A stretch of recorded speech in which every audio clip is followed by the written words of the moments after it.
हाँ, तो आज का टॉपिक है रेस्पिरेशन। अब देखो, रेस्पिरेशन जो होता है, रेस्पिरेशन किस में होता है?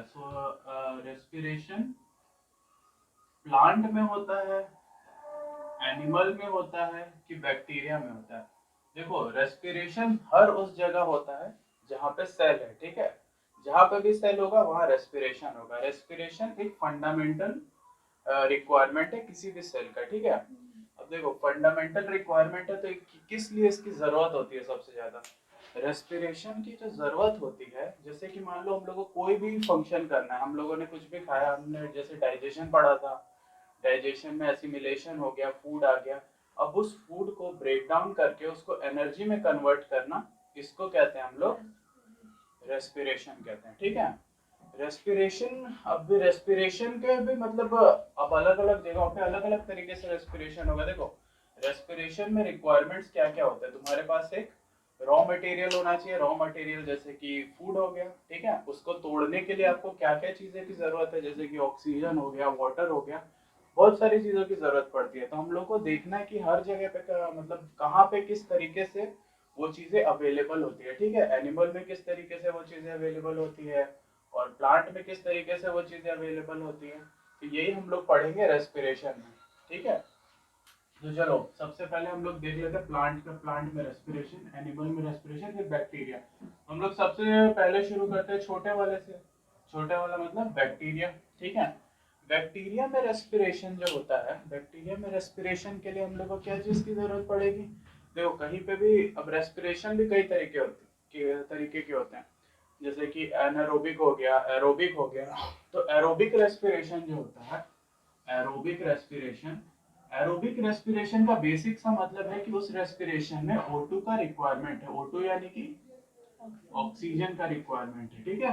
और एनएरोबिक का मतलब हो गया, एनएरोबिक का मतलब हो गया कि उसमें O2 का रिक्वायरमेंट नहीं है। बैक्टीरिया की खासियत ये होती है कि बैक्टीरिया जो होता है वो एनारोबिक भी करता है, एरोबिक भी करता है, ठीक है। एनिमल भी एरोबिक भी करता है और एनारोबिक भी करता है, ठीक है। प्लांट एनारोबिक भी कर सकते हैं, एरोबिक एरोबिक भी कर सकते हैं, ठीक है। तो ये हर तरीके का मतलब कि वो एरोबिक एनारोबिक दोनों तरीके से हो सकता है, ठीक है। अब देखो, इसका मतलब जरूरत क्यों पड़ता है? देखो, हम लोगों ने सबसे पहले देखो, किसी भी लिविंग ऑर्गेनिज्म को जिंदा रहने के लिए एनर्जी की जरूरत होती है। एनर्जी किस फॉर्म में हम लोग को मिलता है? हम लोग को एनर्जी जो होता है, एनर्जी हम लोग बाहर से लेते हैं। अगर मान लो हम लोग प्लांट नहीं है तो हम लोग को एनर्जी फूड से लेना पड़ेगा। अगर प्लांट है तो फिर वो तो खैर सनलाइट से ले लेता है। बैक्टीरिया है तो हम लोग को फूड से लेना पड़ेगा। कुछ बैक्टीरिया जो होते हैं फोटोसिंथेटिक भी होते हैं, बहुत सारे बैक्टीरिया होते हैं जो फोटोसिंथेसिस कर लेते हैं, यानी कि लाइट से एनर्जी ले लेते हैं। तो देखो, पहला तो हम लोग को सबसे पहले समझने वाली बात यह है कि रेस्पिरेशन हम लोग को करना क्यों है, ठीक है। तो रेस्पिरेशन का रीजन क्या है? रेस्पिरेशन का रीजन, देखो, रेस्पिरेशन का सिंपल सा रीजन ये है कि मान लो हम लोगों ने फूड खाया, ठीक है। फूड में कुछ भी हो सकता है, पिज्जा, कचौड़ी, जलेबी, जो भी हमने खाया हमने वो खा लिया। लेकिन हम लोग को खा के फायदा क्या होगा? देखो, अगर हम लोग कोई भी मीठी चीज खाते हैं उसमें शुगर होता है, ग्लूकोज होता है, ठीक है। अब अगर शुगर ग्लूकोज को हम लोग अगर ऐसे लेके अपने अंदर रखे तो नहीं रहते, उसका कुछ कुछ रीजन होता है खाना खाने का। रीजन ये होता है कि वो फूड टूटता है, हम लोगों ने डाइजेशन में पढ़ा था, वो फूड टूटता है और वो किस में बनता है? ग्लूकोज बन जाता है, फ्रक्टोज बन जाता है। मान लो ग्लूकोज, फ्रक्टोज और अलग अलग अमाइनो एसिड और ये सब चीजें बन के रखी हुई हैं, ठीक है। उसको जब हम लोग फॉर्म कर मतलब वो चीजें हम लोग के शरीर में एब्जॉर्ब हो चुकी है, हम लोग के बॉडी में वो चीजें हैं। अब उन चीजों को हम लोगों को चेंज करना है। शुगर को किस में चेंज करना है? एनर्जी में। अमाइनो एसिड को किस में चेंज करना है? प्रोटीन में। और जो अपना फैट है उसको किस में चेंज करना है? फैट मतलब जो हम लोग स्टोर्ड फैट रखते हैं, ठीक है, जो एडिपोज सेल्स में, ठीक है। तो अब ये जो चीज होती है, मान लो कि अब ये इसको हम लोग कहते हैं एसिमिलेशन, ठीक है, एसिमिलेशन। अब ये तुम्हारा प्रोटीन का एसिमिलेशन तो हम लोग को पढ़ना अभी नहीं है, फैट का एसिमिलेशन नहीं पढ़ना है, लेकिन हम लोग को पढ़ना है शुगर का एसिमिलेशन, ठीक है। शुगर जो होता है वो एसिमिलेट होके बना देता है क्या? एनर्जी। हम लोग शुगर इसीलिए खाते हैं ताकि हम लोग को शरीर में मिल सके क्या? एनर्जी, ठीक है। तो शुगर कहाँ पे होता है? शुगर होता है कार्बोहाइड्रेट में, ठीक है। कार्बोहाइड्रेट, कार्बोहाइड्रेट कहाँ होता है? हम लोग रोटी चावल जितनी चीजें खाते हैं ये सारे होते हैं कार्ब्स में आते हैं, ठीक है, कार्बोहाइड्रेट्स में आते हैं। चलो ये हो गया हम लोग को, ये हम लोग को समझ आ गया एसिमिलेशन क्या होता है। देखो अब एसिमिलेशन जब हम लोग को समझ आ गया है तो हम लोग प्रोटीन और फैट का एसिमिलेशन नहीं देखेंगे क्योंकि हम लोग को अभी उसके बारे में पढ़ना है नहीं। हम लोग किसका एसिमिलेशन देखेंगे? हम लोग एसिमिलेशन देखेंगे कार्बोहाइड्रेट का, ठीक है। तो कार्बोहाइड्रेट जो होता है उसकी एसिमिलेशन को ही कहा जाता है, कार्बोहाइड्रेट के एसिमिलेशन को क्या कहा जाता है? रेस्पिरेशन, ठीक है। अब देखो तो रेस्पिरेशन, ठीक है। अब देखो हम लोग यहाँ पे पढ़ेंगे आज रेस्पिरेशन। अब रेस्पिरेशन में जो है रेस्पिरेशन किसका होगा? कार्बोहाइड्रेट का हम लोग पढ़ेंगे, ठीक है। देखो ऐसा नहीं है कि फैट कभी भी हम लोग को एनर्जी नहीं देगा या फिर प्रोटीन हमें कभी भी एनर्जी नहीं देगा, लेकिन जो मोस्ट कॉमन तरीका होता है, मोस्ट कॉमन क्या होता है? मोस्ट कॉमन तरीका जो होता है क्या चीज के लिए? एनर्जी गेन करने के लिए, उस वो होता है रेस्पिरेशन ऑफ कार्बोहाइड्रेट, ठीक है। कार्बोहाइड्रेट के रेस्पिरेशन से हम लोग को क्या मिलता है? एनर्जी मिलता है। चलो ठीक है, अब हम लोग को ये तो बहुत सिंपल सी बात हो गई कि अच्छा रेस्पिरेशन होता है क्या। रेस्पिरेशन अब देखो एक बार हम लोग फिर से समझ लेते हैं रेस्पिरेशन क्या होता है। रेस्पिरेशन जो होता है, रेस्पिरेशन का मतलब होता है हम लोगों का कि जब भी हम लोग किसी कार्बोहाइड्रेट को हम लोग जैसे एब्जॉर्ब कर लिया और उसको जब सेल्यूलर लेवल पे हम लोग डाइजेस्ट करके उससे एनर्जी निकालते हैं तो उसको हम लोग कहते हैं रेस्पिरेशन। अब जैसे तुम लोगों ने किताब देखी होगी, ऑब्वियसली किताब देखी होगी, तो किताब में हम लोग को सेल्यूलर लेवल पे नहीं बताया गया। देखो हम लोग को जो पढ़ना है, हम लोग को जो बेसिक चीज पढ़ना है, हम लोग को पढ़ना है रेस्पिरेशन में किसके बारे में? हम लोग को ह्यूमन के रेस्पिरेशन के बारे में डिटेल में पढ़ना है, ठीक है। अब देखो ह्यूमन के रेस्पिरेशन में, ह्यूमन में होता है कौन सा रेस्पिरेशन? एरोबिक रेस्पिरेशन, ठीक है। ह्यूमन में होता है एरोबिक रेस्पिरेशन। और मैंने तुम लोग को अभी अभी बताया कि एरोबिक रेस्पिरेशन में रिक्वायरमेंट होती है क्या चीज की? ऑक्सीजन की, ठीक है, ऑक्सीजन की। तो हम लोग को जो मोस्टली जो चीज पढ़नी है ना रेस्पिरेशन में, हम लोग को जो सबसे मतलब सबसे ज्यादा पढ़ना है वो O2 किस तरीके से हम लोग के बॉडी में आता है उसको पढ़ना है, ठीक है। जैसे कि लंग्स के थ्रू आ गया हम लोगों ने एब्जॉर्ब किया, और वो तो इस चैप्टर में हम लोग को जो पढ़ना है, हम लोग को एरोबिक रेस्पिरेशन में बेसिकली ये जानना है कि जो O2 है वो किस तरीके से लंग्स से होके मतलब एयर से हम लोग के लंग्स में आके, लंग्स से जाके हम लोग के पूरे बॉडी के हर एक सेल में कैसे पहुंचता है, और उस सेल में क्या होता है? रेस्पिरेशन होता है, ठीक है। अब हम लोग को बस इतनी सी बात समझनी है, ठीक है। देखो अब पहले क्योंकि अभी देखो वो थोड़ा सा कॉम्प्लिकेटेड पार्ट होगा ह्यूमन वाला, तो हम लोग शुरू थोड़ा इंट्रोडक्शन बेसिक से करेंगे, ठीक है। फालतू की बातें थोड़ी बहुत करेंगे लेकिन याद रखनी है, ठीक है, वो क्योंकि क्वेश्चन पूछे जाएंगे। फालतू की बातें इसलिए है क्योंकि हम वो ह्यूमन की नहीं है, ठीक है। चलो अब देखो हम लोग रेस्पिरेशन पढ़ते हैं, ठीक है। हाँ तो देखो रेस्पिरेशन में बेसिकली क्या होता है? रेस्पिरेशन जो हो गया, हम लोग इसमें जो सबसे बेसिक अगर हम लोग समझने की कोशिश करें तो क्या होता है? हम लोग खाते हैं क्या? फूड, ठीक है। फूड हम लोग खाए, फूड में हम लोगों ने क्या मिलाया? फूड में हम लोगों ने जैसे कि मैंने तुम लोग को बताया एरोबिक रेस्पिरेशन के लिए क्या चीज की जरूरत होती है? O2 की, ऑक्सीजन की। हम लोगों ने इसमें मिलाया ऑक्सीजन, ठीक है। और हम लोग को पता है कि फूड जो होता है वो कार्बोहाइड्रेट होते हैं, ठीक है। कार्बोहाइड्रेट का हम लोग पढ़ रहे हैं, कार्बोहाइड्रेट का पढ़ रहे हैं, तो फिर हम लोग फूड कार्बोहाइड्रेट अभी कंसीडर करेंगे। कार्बोहाइड्रेट क्या चीज के बने हुए होते हैं? कार्बोहाइड्रेट कार्बन के कंपाउंड होते हैं, ठीक है। ये ध्यान रखना, कार्बन जब हम लोग 11th 12th में जब हम लोग बायोकेमिस्ट्री पढ़ेंगे तो उसमें हम लोग को ये पता लगेगा कि जब कार्बन के लॉन्ग चेन्स होते हैं, जैसे ग्लूकोज का फॉर्मूला क्या होता है? ग्लूकोज का फॉर्मूला होता है C6H12O6, ठीक है। तो ये क्या हुआ? कार्बन का चेन हो गया। तो जितने भी कार्बन के चेन होते हैं, मैं ये नहीं कह रहा कि सारे कार्बन के चेन कार्बोहाइड्रेट होते हैं, लेकिन कुछ कार्बोहाइड्रेट मतलब मोस्टली जो कुछ जो कार्बन के चेन्स होते हैं वो होते हैं क्या? कार्बोहाइड्रेट्स, ठीक है। तो देखो कार्बोहाइड्रेट जो है कार्बन का चेन हो गया, कार्बन में अपन ऑक्सीजन मिलाएंगे तो क्या निकलेगा? CO2 निकलेगा, ठीक है, हम लोग को इतना तो पता ही है CO2 निकलेगा। और साथ में क्या निकलेगा, क्योंकि हम लोग कार्बोहाइड्रेट ले रहे हैं तो फिर उसमें मैंने तुम लोग को अभी ग्लूकोज का एग्जांपल दिया, तो ग्लूकोज में और क्या होता है, हाइड्रोजन और ऑक्सीजन। हाइड्रोजन और ऑक्सीजन मिलके क्या बनाता है, वाटर बनाता है, H2O, ठीक है। और हम लोगों ने ये पूरा जो रेस्पिरेशन का काम है वो किस लिए किया है, एनर्जी के लिए किया है, तो एनर्जी निकलेगा, ठीक है। तो ये हम लोग का हो गया बेसिक फॉर्मूला, क्या चीज का, रेस्पिरेशन का। तो रेस्पिरेशन हम लोग फूड लेके उसमें ऑक्सीजन मिला के CO2 बना के H2O बना के क्या लेने के लिए करते हैं सारा काम, एनर्जी निकालने के लिए, ठीक है।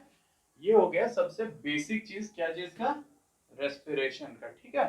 अब देखो हम लोग जैसे अब देखो हम लोगों ने ये रेस्पिरेशन तो देख लिया, ठीक है। अब यहाँ पे हम लोग देखते हैं कि और कहाँ कहाँ कहाँ पे रेस्पिरेशन हो देख सकते हैं हम लोग। देखो बैक्टीरिया में रेस्पिरेशन देखते हैं, ठीक है। बैक्टीरिया में मैंने बताया दोनों तरीके का रेस्पिरेशन होता है, ठीक है। लेकिन अच्छा एक बात बताओ, रेस्पिरेशन के लिए लंग्स बहुत इंपॉर्टेंट है। दिस स्टेटमेंट इज ट्रू और false, this is a false statement, ठीक है। ये फॉल्स स्टेटमेंट है। फॉल्स स्टेटमेंट क्यों है, क्योंकि बैक्टीरिया में तो लंग्स नहीं होता है, बैक्टीरिया तो ये हो गया भाई साहब, अब इसमें तो लंग्स वंग्स कुछ है नहीं, लेकिन ये रेस्पिरेशन तो करना ही है।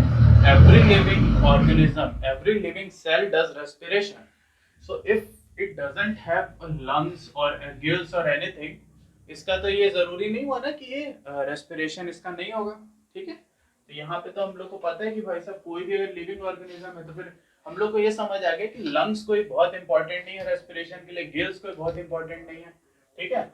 अब देखो लिविंग सेल तो और क्या है, प्लांट भी होता है भाई साहब, प्लांट भी लिविंग सेल है। प्लांट्स में लंग्स होते हैं क्या, प्लांट्स में लंग्स होते हैं, प्लांट्स में कभी भी लंग्स नहीं होते हैं, मैंने तो कभी नहीं देखा प्लांट्स में लंग्स, चलो ठीक है। अब प्लांट्स में अगर लंग्स नहीं होते तो फिर वो कैसे रेस्पिरेशन कर लेता है, ऐसे करता है कि हम लोग को ये समझ में आ गया कि लंग्स का कोई बहुत रिक्वायरमेंट नहीं है, गिल्स का कोई रिक्वायरमेंट नहीं है। रेस्पिरेशन एक सेल्यूलर लेवल पे होता है, ठीक है। रेस्पिरेशन हमेशा सेल्यूलर लेवल पे होता है। तो अगर तुम्हारे पास एक सेल है मतलब वो रेस्पायर करता है, ठीक है। कोई भी लिविंग, अब क्योंकि कोई भी मेटाबॉलिक एक्टिविटी के लिए तुम लोगों को क्या चीज की जरूरत होती है, एनर्जी की, ठीक है, एनर्जी की। और अगर एनर्जी उसके अंदर है तो फिर वो रेस्पिरेशन से ही आ रही है, ठीक है। अब इसमें बैक्टीरिया बहुत तरीके का रेस्पिरेशन करता है, एरोबिक करता है, एनारोबिक करता है। अब देखो हम लोग को अगर मैं ये स्टेटमेंट कहूँ कि oxygen is necessary for aerobic, oxygen is very important for respiration, तो ये सही होगा कि नहीं, ये स्टेटमेंट भी फॉल्स हो गया। क्यों फॉल्स हो गया, क्योंकि oxygen is necessary for aerobic respiration, not all respiration, ठीक है। बहुत तरीके के रेस्पिरेशन होता है, फर्मेंटेशन और बहुत तरीके के रेस्पिरेशन होता है। तो ये भी स्टेटमेंट सही नहीं कि ऑक्सीजन इज नेसेसरी। तो स्टेटमेंट क्या सही, देखो जो अगर बोला जाए oxygen is necessary for aerobic respiration then it is correct, और अगर ये कहा जाए कि oxygen is necessary for all type of respiration then it is incorrect, ठीक है। अच्छा अगर तुमको ये कह दिया जाए कि माइटोकॉन्ड्रिया इज नेसेसरी फॉर, अच्छा रेस्पिरेशन हम लोग पहले ये जान ले कि रेस्पिरेशन सेल के किस पार्ट में होता है, सेल के माइटोकॉन्ड्रिया में रेस्पिरेशन होता है, माइटोकॉन्ड्रिया में रेस्पिरेशन होता है, ठीक है। माइटोकॉन्ड्रिया क्लोरोप्लास्ट दोनों जगहों पे होता है, ठीक है। अब देखो अगर मैं ये स्टेटमेंट कह दूं कि माइटोकॉन्ड्रिया में mitochondria is necessary for respiration, तो ये बात सही होगा कि नहीं, ये बात भी फॉल्स होगा। क्यों फॉल्स होगा, क्योंकि हम लोग को पता है कि there are two types of cells, two type of cells जो कि होते हैं, पहला क्या होता है प्रोकैरियोट्स और दूसरा क्या होता है यूकैरियोट्स। यूकैरियोट्स में हम लोग को पता है माइटोकॉन्ड्रिया होता है, लेकिन प्रोकैरियोट में माइटोकॉन्ड्रिया होता है, नहीं होता है। अगर अगर हम लोग ये कह दें कि माइटोकॉन्ड्रिया में नेसेसरी है रेस्पिरेशन के लिए, तो ये बात भी गलत हो जाएगी कि प्रोकैरियोट में तो नहीं होता है, ठीक है। प्रोकैरियोट में लेकिन तुमको भी पता है कि प्रोकैरियोट सेल है, लिविंग है, मतलब उसमें रेस्पिरेशन तो हो रहा है। तो हम लोग को अगर अच्छा चलो ये सब तो हो गया, हम लोग क्या क्या फॉल्स स्टेटमेंट है, सही स्टेटमेंट क्या है, raw material like glucose or protein or fat are essential for respiration. ये सही है, ये सही है, क्योंकि हम लोग के पास अगर फूड नहीं है, हम लोगों ने पढ़ा फूड प्लस, जैसे हम लोगों ने अभी जो इक्वेशन पढ़ी जिसमें हम लोगों ने क्या लिखा था, फूड प्लस ऑक्सीजन, हम लोगों ने क्या लिखा, food plus oxygen gives CO2 plus water plus energy, हम लोगों ने ये पढ़ा है, ठीक है, फूड प्लस ऑक्सीजन। अब देखो ऑक्सीजन अगर हम लोग के पास है, मतलब ये जो इक्वेशन है किसके लिए है, एरोबिक रेस्पिरेशन, ये एनारोबिक के लिए नहीं है, ठीक है।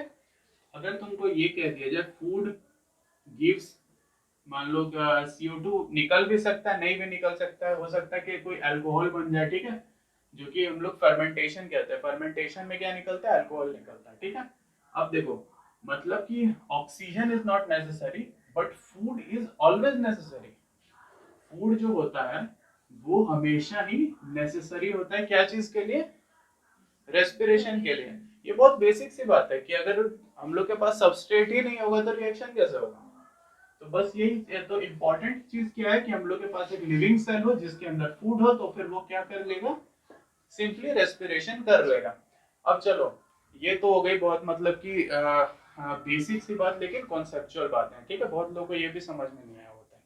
चलो अब देखो हम लोग यहाँ पे, अब हम लोग जो पढ़ने वाले हैं, जो अब जो थोड़ा मतलब कि इंटरेस्टिंग जो हो गया वो हो गया ब्रीदिंग, ठीक है। अब बताओ भाई साहब ब्रीदिंग क्या हो गया, ब्रीदिंग क्या होता है, और ब्रीदिंग और रेस्पिरेशन में क्या रिलेशन है, ब्रीदिंग और रेस्पिरेशन में कोई रिलेशन है। देखो क्या होता है कि हम लोग को रेस्पिरेशन, रादर नॉट रेस्पिरेशन नहीं, हम लोग को एरोबिक रेस्पिरेशन, एरोबिक रेस्पिरेशन के लिए क्या चाहिए होता है, ऑक्सीजन, ठीक है। अब मान लो कि जैसे हम लोग की ये बॉडी है, ठीक है, हम लोग की बॉडी के अंदर बहुत सारे सेल्स हैं, मान लो अगर हम लोग के ऊपर वाले सेल्स के लिए ऑक्सीजन अवेलेबल है लेकिन अंदर जो सेल्स हैं उनके लिए तो अवेलेबल नहीं है। मैं ये नहीं कह रहा कि हम लोग यहीं से ऑक्सीजन ले लेते हैं सेल में, ऐसी बात नहीं है, हम लोग लेते नहीं, लेकिन मैं एक कहने की बात है कि ऑक्सीजन अंदर तो नहीं जा रहा है ना डायरेक्टली, हम लोग को मिल तो, हम लोग को चलो बाहर अगर मिल भी जाता, मान लेते हैं कि मिल जाता, अंदर तो नहीं मिल रहा, अंदर इतने सारे सेल्स है, इतने सारे ऑर्गन्स है, हार्ट है और तुम्हारा ब्रेन है, लिवर है, इतने सारे हैं, इन सबको ऑक्सीजन कैसे मिलता है। तो उस जो प्रोसेस जिसके थ्रू ऑक्सीजन मिलता है हम लोग को, उसको कहते हैं हम लोग ब्रीदिंग, ठीक है। अब ह्यूमन में मान लो हम लोगों में ब्रीदिंग में कौन हेल्प करता है, लंग्स हेल्प कर दे, लंग्स हेल्प करते हैं, ठीक है, पूरा रेस्पिरेटरी सिस्टम कहते हैं उसको, ठीक है, जिसमें लंग्स इंक्लूडेड होता है। मान लो कि जैसे हम लोग फिशेस में देख लें तो फिशेस में क्या हेल्प करते हैं, गिल्स हेल्प करते हैं। अच्छा मान लो जैसे प्लांट भी, तो प्लांट के अंदर भी इंटरनल ऑर्गन्स होते हैं ना, जैसे कि जाइलम वेसल्स, जाइलम हो गया, फ्लोएम हो गया, इन सबको कौन देता होगा, ये भी तो लिविंग सेल्स हैं, तो इन सबको कौन देता है, कैसे जाते हैं इन लोग के अंदर, स्टोमेटा के थ्रू, ठीक है, स्टोमेटा। देखो मैं वही कह रहा था ना, स्टोमेटा, मैं वही कह रहा था कि हम लोगों को इस रेस्पिरेशन चैप्टर में रेस्पिरेशन के बारे में कम पढ़ना है, ऑक्सीजन किस तरह अवेलेबल होता है ये ज्यादा पढ़ना है। रेस्पिरेशन के बारे में डिटेल स्टडी हम लोग को क्लास 11th में करनी होती है, ठीक है, उसमें तुम लोग को बहुत सारा क्रेब्स साइकिल हो गया, ग्लाइकोलाइसिस, बहुत सारी चीजें तुमको बताई जाएगी। लेकिन अभी जो है हम लोग को, अभी जो बेसिक चीज है वो हम लोगों को समझना है कि कहाँ है। तो देखो हम लोग को ये समझ में आ गया ब्रीदिंग और रेस्पिरेशन में रिलेशन क्या है, ठीक है, ब्रीदिंग क्यों जरूरी है रेस्पिरेशन करने के लिए, ठीक है। बेसिकली जो हाइयर लेवल के ऑर्गेनिजम्स होते हैं उनमें हम लोग को जरूरत पड़ती है क्या चीज की, ब्रीदिंग की, ठीक है। अब अगर डायरेक्ट तुमको यहाँ पे एक अमीबा है या फिर कोई भी मतलब कि सिंगल सेल्ड एनिमल है, तो इसको तो, इसमें तो लंग्स वंग्स है नहीं, तो ये डायरेक्ट एब्जॉर्ब कर लेता है क्या चीज, ऑक्सीजन, ठीक है, ये डायरेक्ट एब्जॉर्ब कर लिया बाहर से एटमॉस्फेयर से, ठीक। चलो अब हम लोग को ये चीज जो है ये क्लियर हो गई, ठीक है। अब देखो क्या होता है कि अब देखो तुम लोग सिंपल सी बात ये समझो कि मान लो जैसे एक कार्बन की लंबी चेन है, कार्बन की चेन यानी कि मान लो ग्लूकोज ही है, ठीक है, ये ग्लूकोज का स्ट्रक्चर नहीं होता ना, लेकिन तुमको बता, मान लो एक लॉन्ग चेन कार्बन है जो कि एक तरीके एक कार्बोहाइड्रेट है, इसमें तुम्हारा OH जुड़ा है, यहाँ पे ऑक्सीजन भी हाइड्रोजन भी OH जुड़ा हुआ है, ऑक्सीजन भी हाइड्रोजन है, इस तरीके से एक लंबी चेन है। अब देखो जब ये टूटेगा, मान लो क्या होता है, हम लोग जब जैसे देखो हम लोग लिख देते हैं food plus oxygen giving CO2 plus H2O, ठीक है। क्या होता है कि जब ये जो बॉन्ड फॉर्मेशन होता है, हम लोगों ने इनऑर्गेनिक में पढ़ा होगा, या मतलब कि हम लोगों ने केमिस्ट्री में पढ़ा होगा, बॉन्ड फॉर्मेशन या बॉन्ड वगैरह रिक्वायर्स एनर्जी, ठीक है। अब मान लो जब हम लोग ये तोड़ देते हैं, ये बॉन्ड मान लो तोड़ देते हैं, तो टूटने से क्या होगा, क्या रिलीज होगा, एनर्जी रिलीज होगा, ठीक है। अब ये एनर्जी जब ऐसे हम लोग तोड़ेंगे, ये फूड मॉलिक्यूल है, ठीक है, ये फूड है, इसमें ऑक्सीजन के साथ हम लोग तोड़ रहे हैं, तो क्या निकल रही है, एनर्जी। अब इस एनर्जी को हम लोग चाहते हैं कि भाई साहब हम इस एनर्जी को क्या कर लें, स्टोर कर लें अपने पास, स्टोर कर लेंगे, ठीक है। एनर्जी क्या हो गई, स्टोर्ड, ठीक है।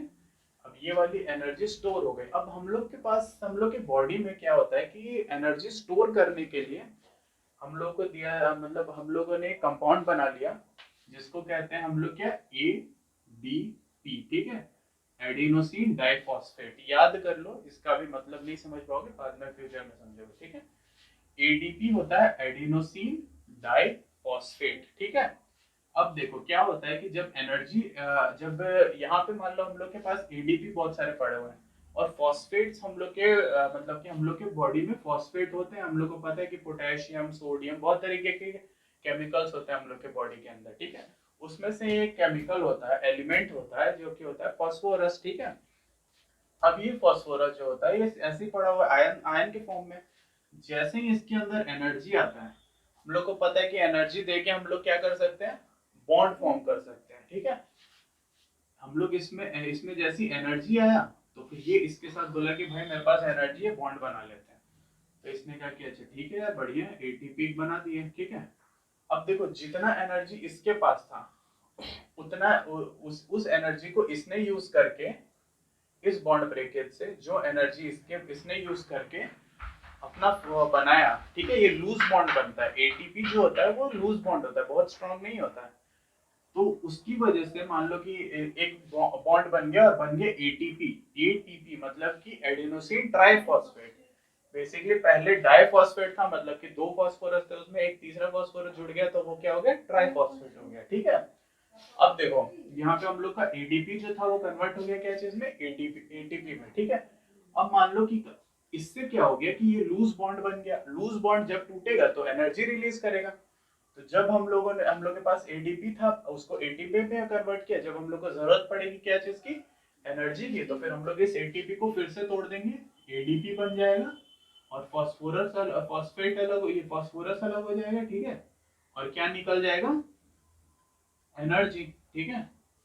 ये सिंपल सी बात ये हो गई, ठीक है। इस तरीके से हम लोग क्या स्टोर करते हैं, एनर्जी स्टोर कर देते हैं, ठीक है। और ये जो एनर्जी होती है, इसकी वैल्यू होती है 30.5 किलो जूल के आसपास, ठीक है।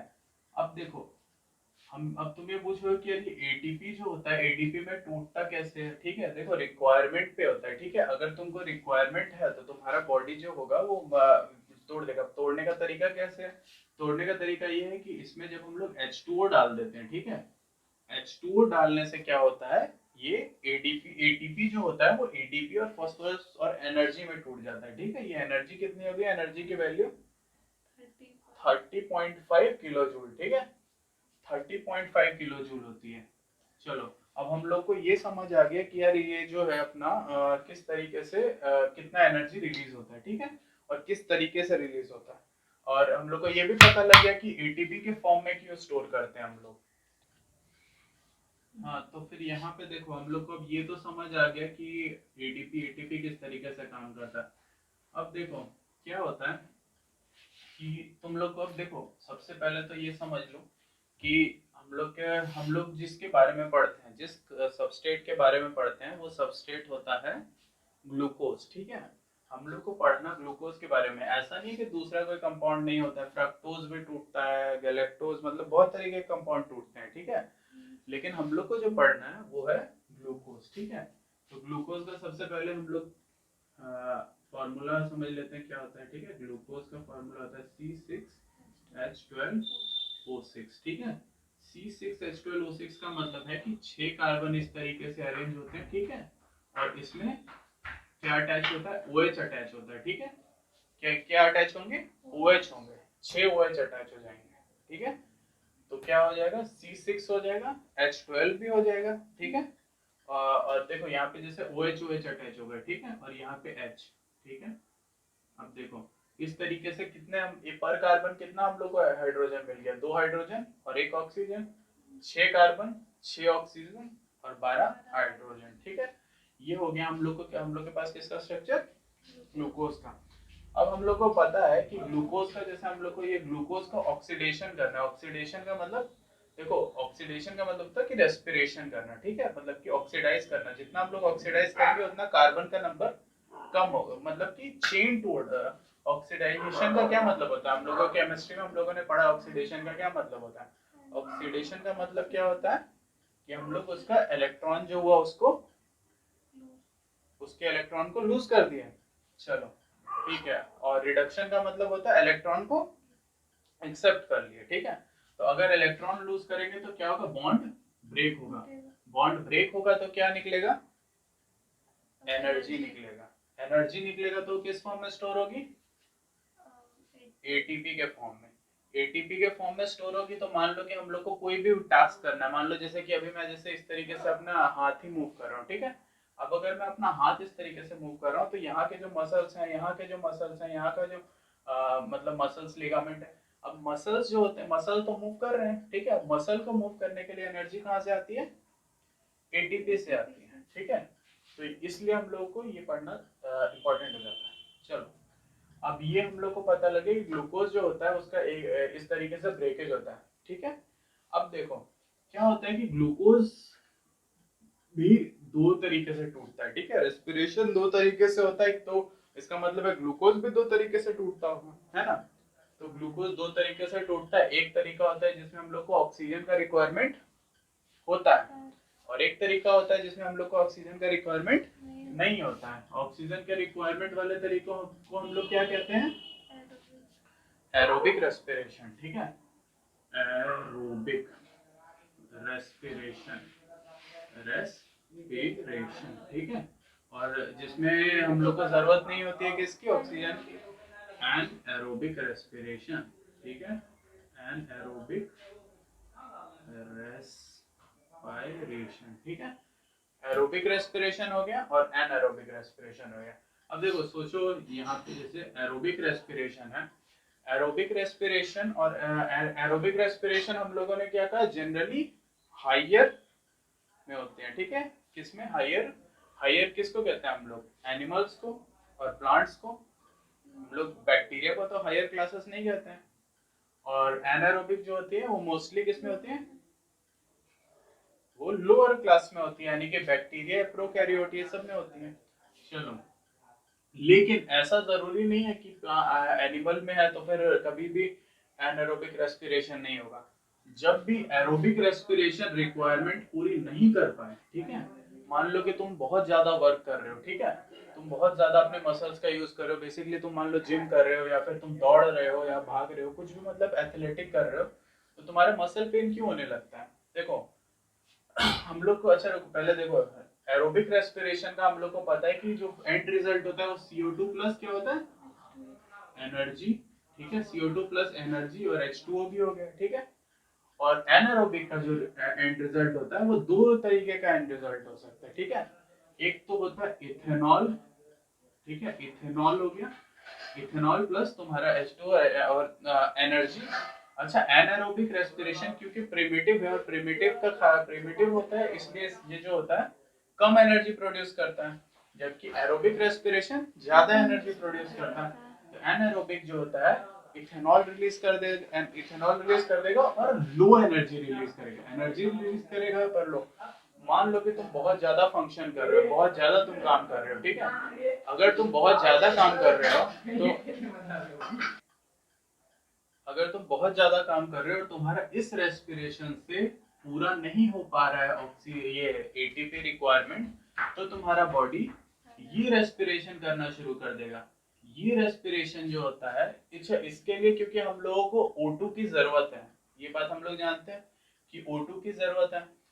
अगर हम लोग को एरोबिक रेस्पिरेशन के लिए O2 की जरूरत है, मतलब कि खाली मतलब जो जब तक ऑक्सीजन नहीं आएगा तब तक ये वाला रेस्पिरेशन नहीं हो पाएगा। तो इसके लिए हम लोग को लंग्स इन्वॉल्व करना पड़ेगा, बिना लंग्स के तो हम लोग को O2 नहीं मिल सकता। लेकिन ये तो खैर कहीं भी शुरू हो सकता है, क्योंकि इसको तो O2 का कोई रिक्वायरमेंट नहीं है। अगर इसमें O2 का रिक्वायरमेंट नहीं है तो फिर ये जो है ये कभी भी शुरू हो जाएगा। ठीक है, अब देखो हम लोगों को ये समझ, अच्छा हाँ, इसमें एक और तरीके से होता है। यहाँ पे लैक्टिक एसिड भी बनता है, ठीक है, लैक्टिक एसिड प्लस एनर्जी बन गया, ठीक है। और ये जो होता है एनर्जी, ये हम लोग के मसल्स में होता है लैक्टिक एसिड। तुम लोग को जब तुम लोग बहुत ज्यादा एक्सरसाइज करते हो उसके अगले दिन बहुत ज्यादा दर्द होने लगता है। दर्द होने का क्या रीजन होता है कि तुम्हारे मसल्स में लैक्टिक एसिड एक्यूमुलेट हो जाता है, और वही लैक्टिक एसिड जो होता है उसकी वजह से तुम्हें दर्द होता है, ठीक है। इथेनॉल जो होता है, इथेनॉल हम लोग को पता है कि इथेनॉल क्या होता है। इथेनॉल हम लोग जैसे अल्कोहल जो कि ड्रिंक्स होते हैं ना, जो हम लोग जो मतलब लोग कंज्यूम करते हैं ड्रिंक्स, उसमें होता है इथेनॉल, ठीक है। इथेनॉल प्लस एनर्जी, ठीक है।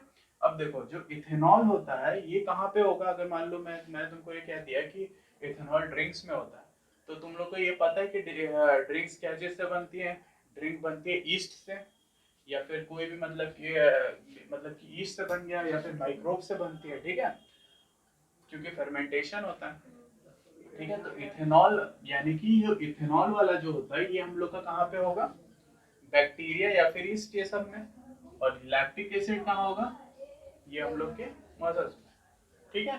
अब ये तो हो गया ये तो हो गया हम लोग को कि एरोबिक और एनारोबिक में डिफरेंसेस, ठीक है।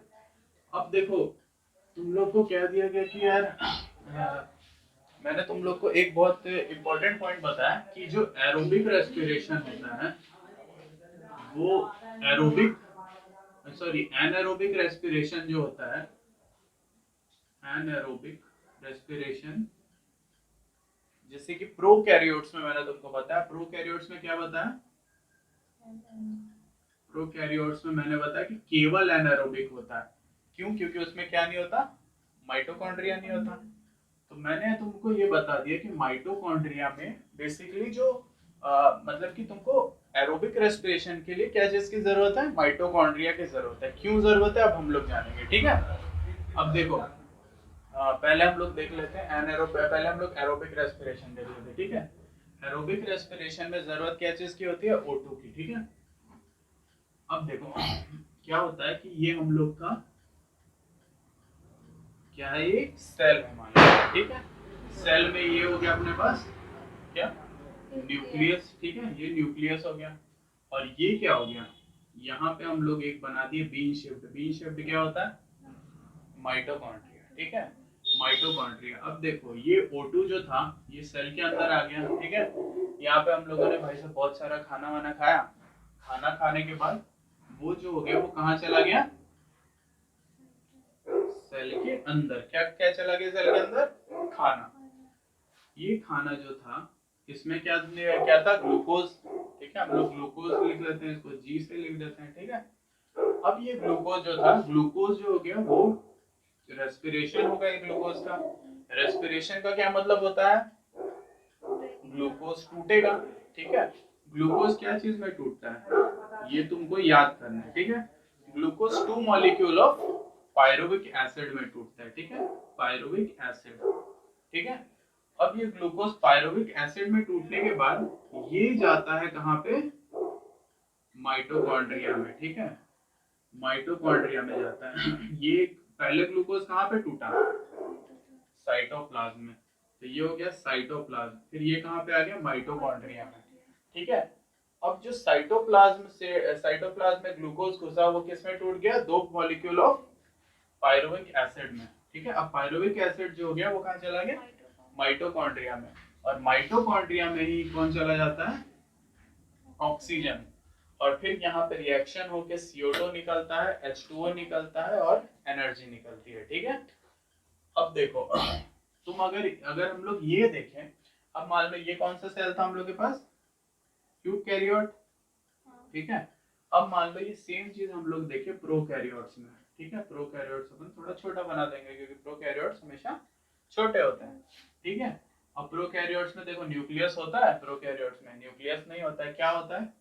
न्यूक्लियस के नाम पे एक सिंगल सर्कुलर डीएनए होता है, ठीक है, डबल स्ट्रैंडेड डीएनए, ठीक है। इसके अंदर क्या आ गया हम लोग के पास? हम लोग के पास क्या आया? फूड आ गया, ठीक है। फूड क्या था? ग्लूकोज था। और हम लोग के पास क्या आ गया? ऑक्सीजन आ गया, ठीक है। अब देखो फूड जो था वो किस में टूट गया? दो पायरुविक एसिड में। अब पायरुविक एसिड को रेस्पिरेशन, अब ये ऑक्सीजन तो है तुम्हारे पास, लेकिन ऑक्सीजन जाए कहाँ? ऑक्सीजन का प्रोसेस तो भाई साहब माइटोकॉन्ड्रिया में होता है, लेकिन यहाँ पे तो माइटोकॉन्ड्रिया ही नहीं है। तो इसलिए ऑक्सीजन, इसलिए प्रोकैरियोट्स में ऑक्सीजन की जरूरत ही नहीं होती, ठीक है। जरूरत नहीं होने की वजह से ये क्या बनाते हैं? या तो इथेनॉल बनाएगा, क्योंकि हम लोगों ने कौन सा लिया? हम लोगों ने प्रोकैरियोटिक बैक्टीरिया ले लिया, तो ये इथेनॉल बनाएगा। अगर हम लोग मसल सेल्स लेते तो क्या बना था? लैक्टिक एसिड बना था, ठीक है। अब ये देखो इथेनॉल हम लोग का बन जाएगा, उसके साथ क्या बनेगा? CO2 बनेगा, और उसके साथ क्या बनेगा? उसके साथ ATP बनेगा, वो भी केवल 2 ATP, ठीक है, केवल 2 ATP, 2 ATP। और इसमें कितनी ATP बनती है? इसमें 36 या 38, 36 या 38 दोनों बन सकती है, ठीक है। डिपेंड करता है पाथवे, वो बात की बात है, ठीक है। तुम लोग 38 ही याद रखो, ठीक है, 38 याद रखना। चलो अब हम लोग को 2 ATP यहाँ पे मिल गया। अब देखो सोचने वाली बात है, देखो ग्लूकोज ही आया, लेकिन ये एंड प्रोडक्ट क्या हुआ? एंड प्रोडक्ट हो गया इथेनॉल। इथेनॉल का क्या मतलब होता है? C2H5OH, ये होता है क्या? इथेनॉल होता है, ठीक है, C2H5OH, इसको हम लोग क्या कहते हैं? इथेनॉल कहते हैं। अब हम लोग को ये समझ आ गया, देखो ये सर इथेनॉल के किसको कहते हैं, लैक्टिक एसिड किसको कहते हैं, ये सब चीजें एक बार बस देख लो तो तुमको कॉन्सेप्ट ज्यादा समझ आएंगे। यहाँ पे दो जुड़े रह गए है ना, यहाँ पे कार्बन दो जुड़े रह गए, तो अगर बॉन्ड टूट नहीं पाएगा तो एनर्जी कम निकलेगी, तो कम एनर्जी स्टोर होगी, कम एटीपी फॉर्मेशन होगा। तो इसलिए जो होता है हम लोग का ये होता है। अच्छा चलो, ग्लूकोज को दो पायरुविक एसिड, ये तो दोनों में कॉमन हो गया, ये वाला प्रोसेस तो दोनों में कॉमन हो गया ना, ये तो इसमें भी हुआ था इसमें भी हुआ था। तो ये जो होता है ये कॉमन पाथवे होता है, ये दोनों के लिए क्या होता है? कॉमन पाथवे होता है। इसके बाद चेंज होता है, इस पाथवे को हम लोग क्या कहते हैं? इस वाले पाथवे को कहते हैं ग्लाइकोलाइसिस, ठीक है। ग्लाइको मतलब ग्लूकोज और लाइसिस मतलब टूटना, तो इसको क्या देते हैं? क्या? ग्लाइकोलाइसिस, ठीक है। अब ये वाला हम लोग को ये पॉइंट याद रखना है। उसके बाद यहाँ पायरुविक एसिड जो होता है वो किसमें कन्वर्ट होता है, ये हम लोग को याद होना कहाँ पे। तो जो ग्लाइकोलाइसिस होता है वो हम लोग को ये क्लियर हो गया कि ग्लाइकोलाइसिस दोनों में ही कॉमन होता है। पायरुवेट, अच्छा देखो पायरुवेट जो होता है, दो पायरुवेट, ये कितने कार्बन होते हैं ग्लूकोज में? 6 कार्बन हम लोग को पता है। दो टूटेंगे और दोनों ही पायरुवेट बनेंगे तो फिर हम लोग को पता है बराबर बराबर डिस्ट्रीब्यूट होंगे, तभी ना दोनों एक ही होंगे। 6 का बराबर कितना हो गया? 3 कार्बन हो गया, ठीक है। हम लोग को पता लग गया पायरुवेट में कितने कार्बन? 3 कार्बन हो गए, ठीक है। तो देखो पायरुवेट का स्ट्रक्चर क्या होता है? पायरुवेट का स्ट्रक्चर ये होता है, पायरुवेट यानी कि पायरुविक एसिड, एट का मतलब होता है, ATE का मतलब होता है एसिड, ठीक है। कभी भी तुम आगे अगर एट देख लो तो फिर उसका मतलब है वो एसिड है। तो इसके अब इसको हम लोग को एसिड बनाना है तो क्या कर देंगे? यहाँ पे COH लगा देंगे, ठीक है। उसके बाद ये बन गया क्या? ये हो गया हम लोग के पास क्या? पायरुवेट। अब देखो यहाँ पे और एक और हम लोग को क्या होता है, इसमें एक और कौन सा ग्रुप होता है? कीटोन ग्रुप भी होता है, ठीक है। इस वाले ग्रुप को हम लोग कहते हैं कीटोन ग्रुप, ठीक है। और यहाँ पे तो वैलेंसी कंप्लीट करनी है, तो ये याद रख लो, ये क्या होता है? पायरुवेट का स्ट्रक्चर, ठीक है, पायरुविक एसिड का स्ट्रक्चर। अब देखो कितने कार्बन हो गए इसमें? 3 3 3, ठीक है। और ये बन गया क्या? इथेनॉल में। इथेनॉल में कितने कार्बन? 2, मतलब कि कितना बॉन्ड ब्रेक हुआ? केवल एक बॉन्ड ब्रेक हुआ, यानी कि एनर्जी कम हो गई, ठीक है। अब देखो मतलब एनर्जी कम निकली क्योंकि सारे बॉन्ड तो ब्रेक नहीं हुए। अच्छा, लैक्टिक एसिड की भी बात रह गई। लैक्टिक एसिड का जो स्ट्रक्चर होता है, लैक्टिक एसिड का जो स्ट्रक्चर होता है वो होता है इस, यही चीज देखो, पायरुविक एसिड जो होता है सेम इसी टाइप का स्ट्रक्चर होता है। यहाँ पे देखो 3 कार्बन अपन जोड़ दिए और यहाँ पे COH लगा दिया, बस यहाँ पे जो होता है, यहाँ कीटोन की जगह अल्कोहल हो जाता है। बस ये दोनों में डिफरेंस खाली यही है, ये हो गया लैक्टिक एसिड और ये क्या हो गया पायरुविक एसिड या कि या पायरुवेट या लैक्टेट। ठीक है, बस ये सिंपल सी बात हो गई। ठीक है, अब देखो यहाँ पे हम लोग का जो ये वाला टॉपिक है कि मतलब किस तरीके से हम लोग का जो होता है मतलब ये इम्पोर्टेंट डिस्कशन था बस, तो ये हम लोग समझ गए। ठीक है, इस वाले को हम लोग को अच्छे से ध्यान रखना। देखो अभी तुम्हारे इससे ज्यादा क्वेश्चन नहीं आएंगे, ये 11th में बहुत ज्यादा इंपॉर्टेंट हो जाएगा, तुमको ये चीजें समझनी पड़ेगी 11th में अच्छे से। ठीक है, तो देखो अपन ये मिटा लेते हैं पहले और उसके बाद आगे का देखते हैं। देखो aerobic respiration, types of aerobic respiration में देखो, हाँ ठीक है। अब एरोबिक रेस्पिरेशन में मैंने तुम लोगों को क्या बताया, सबसे पहले जो फूड होता है यानी कि ग्लूकोज जो होता है वो कहाँ जाता है, ग्लूकोज जाता है सेल के अंदर, कहाँ पे, साइटोप्लाज्म में। ठीक है, साइटोप्लाज्म में इसके साथ क्या होता है, ग्लाइकोलाइसिस होता है। ग्लाइकोलाइसिस का के बाद क्या बनता है, पायरुविक एसिड। पायरुविक एसिड के बाद, पायरुविक एसिड कहाँ जाता है अगर ये एरोबिक रेस्पिरेशन है तो, माइटोकॉन्ड्रिया। ठीक है, अब माइटोकॉन्ड्रिया में क्या होता है, माइटोकॉन्ड्रिया में क्या होता है, माइटोकॉन्ड्रिया में क्या होता है, माइटोकॉन्ड्रिया में एक रिएक्शन होता है जिससे क्या बनता है 36 32 36 ATP जितने भी बनते हैं। ठीक है, अपन वो बाद में डिस्कस करेंगे, लेकिन जिस रिएक्शन के थ्रू बनते हैं उसको हम लोग कहते हैं क्या, क्रेब्स साइकिल। ठीक है, ये याद करने वाली चीज है। ठीक है, इसको याद कर लो, क्रेब्स साइकिल, क्रेब्स साइकिल के थ्रू बनते हैं। यहाँ पे अपना H2O और क्या बन जाता है, एनर्जी। एनर्जी किस फॉर्म में बनता है, ATP। ठीक है, ये सीधी सी बात हो गई।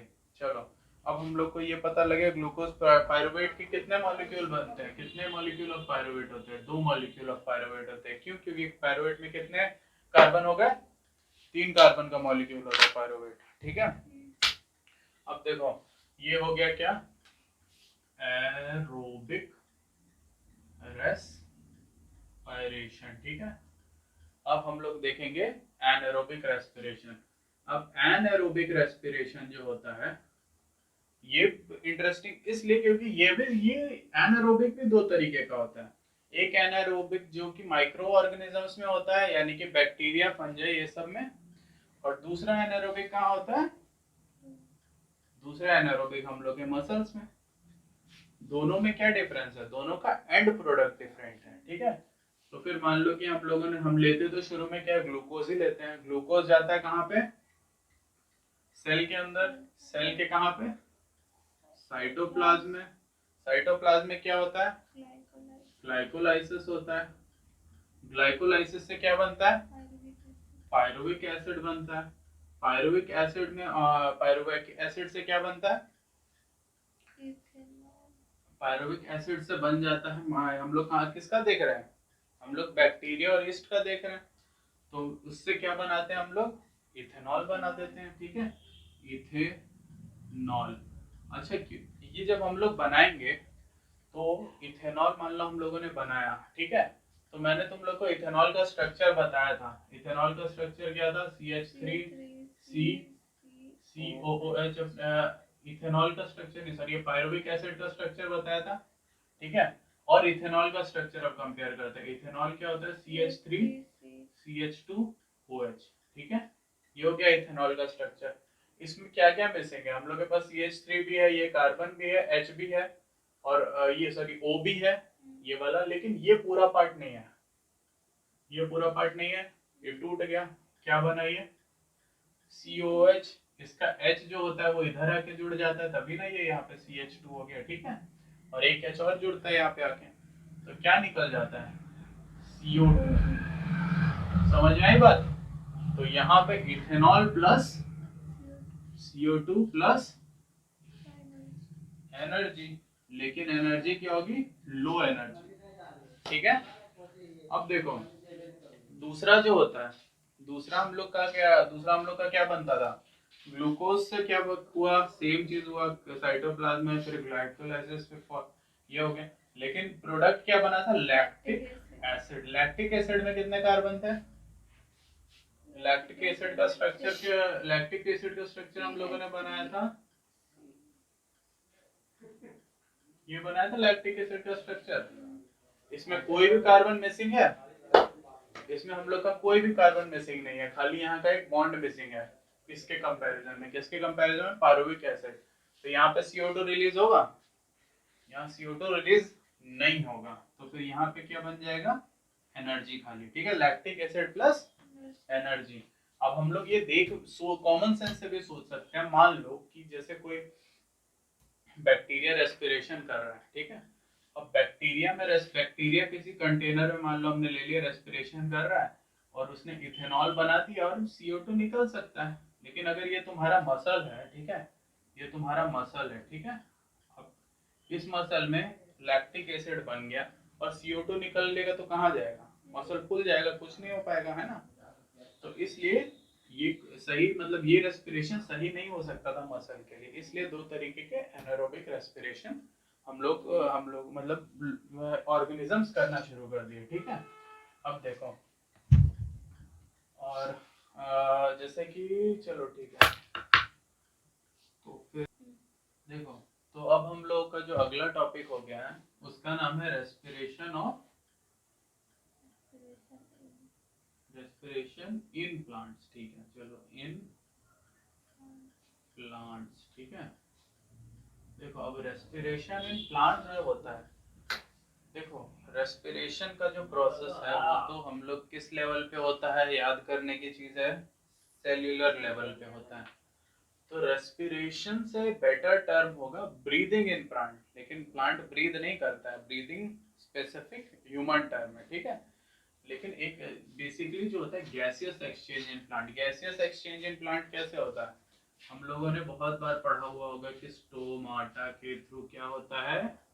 Gaseous exchange. ये क्या है? Guard cells. इनको हम लोग कहते हैं गार्ड सेल्स। इस पोर को कहते हैं क्या? स्टोमाटा। ठीक है, इसको कहते हैं स्टोमाटा। ठीक है, इस वाले पोर को ही स्टोमाटा कहा जाता है। इसके थ्रू क्या अंदर जाता है? इसके थ्रू ऑक्सीजन अंदर जाता है। ओके, ये बताओ, स्टेटमेंट ये है कि ये stomata opens and oxygen enters, only oxygen enters. तो केवल ऑक्सीजन एंटर करेगा? नहीं, ये स्टेटमेंट हो जाएगा फॉल्स।